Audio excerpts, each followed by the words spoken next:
दोस्तों आज 17 जनवरी 2023 को न्यूजेन सॉफ्टवेयर टेक्नोलॉजीज लिमिटेड ने दिसंबर क्वार्टर यानी कि क्वार्टर 3 के फाइनेंशियल रिजल्ट को पब्लिश कर दिया है।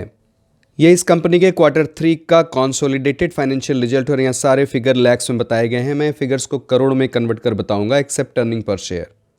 क्वार्टर 3 में रेवेन्यू फ्रॉम ऑपरेशंस 255 करोड़ है जो प्रीवियस क्वार्टर में 226 करोड़ था और प्रीवियस ईयर के क्वार्टर 3 में ये 202 करोड़ 50 लाख था। तो रेवेन्यू फ्रॉम ऑपरेशंस में ईयर ऑन ईयर बेसिस पर 26% की बढ़त हुई है और क्वार्टर ऑन क्वार्टर बेसिस पर भी ये लगभग 13% बढ़ा है। क्वार्टर 3 में टोटल इनकम 264 करोड़ है जो प्रीवियस क्वार्टर में ये 233 करोड़ था और प्रीवियस ईयर के क्वार्टर 3 में ये 210 करोड़ था। तो टोटल इनकम में ईयर ऑन ईयर बेसिस पर 26% की बढ़त है और क्वार्टर ऑन क्वार्टर बेसिस पर ये लगभग 13.5% बढ़ा है। तो रेवेन्यू में तो ईयर ऑन ईयर और सिक्वेंशियल दोनों ही बेसिस पर अच्छा खासा ग्रोथ हुआ है। क्वार्टर 3 में प्रॉफिट बिफोर टैक्स 61 करोड़ है जो प्रीवियस क्वार्टर में ये 37 करोड़ था और प्रीवियस ईयर के क्वार्टर 3 में ये 60 करोड़ था। तो प्रॉफिट बिफोर टैक्स में ईयर ऑन ईयर बेसिस पर तो बहुत ज़्यादा ग्रोथ नहीं दिख रहा है। ईयरली देखें तो ये लगभग 2% बढ़ा है, लेकिन क्वार्टर ऑन क्वार्टर बेसिस पर देखें तो यहाँ 65% का ग्रोथ दिख रहा है।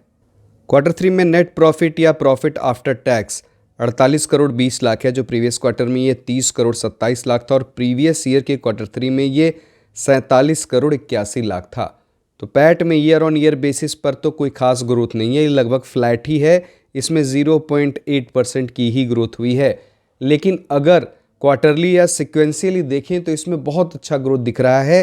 पैट 59% बढ़ा है। क्वार्टर 3 में अर्निंग पर शेयर 6 रुपये 92 पैसे है जो प्रीवियस क्वार्टर में 4 रुपये 35 पैसे था और प्रीवियस ईयर के क्वार्टर 3 में ये 6 रुपये 89 पैसे था। तो EPS year on year basis पर फ्लैट है, लेकिन क्वार्टर ऑन क्वार्टर बेसिस पर इसमें अच्छी खासी बढ़त दिख रही है।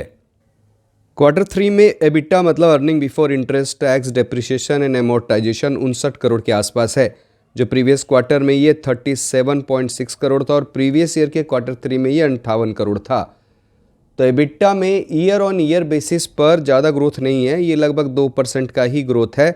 लेकिन अगर हम लोग सिक्वेंशियली देखें तो एबिटा में लगभग 57% का ग्रोथ दिख रहा है।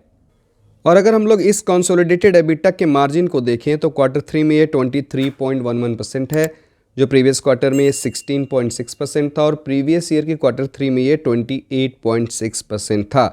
तो एबिटा का मार्जिन ईयरली बेसिस पर तो कम हुआ है, लेकिन अगर सिक्वेंशियल देखें तो इसमें अच्छा खासा इम्प्रूवमेंट भी दिख रहा है।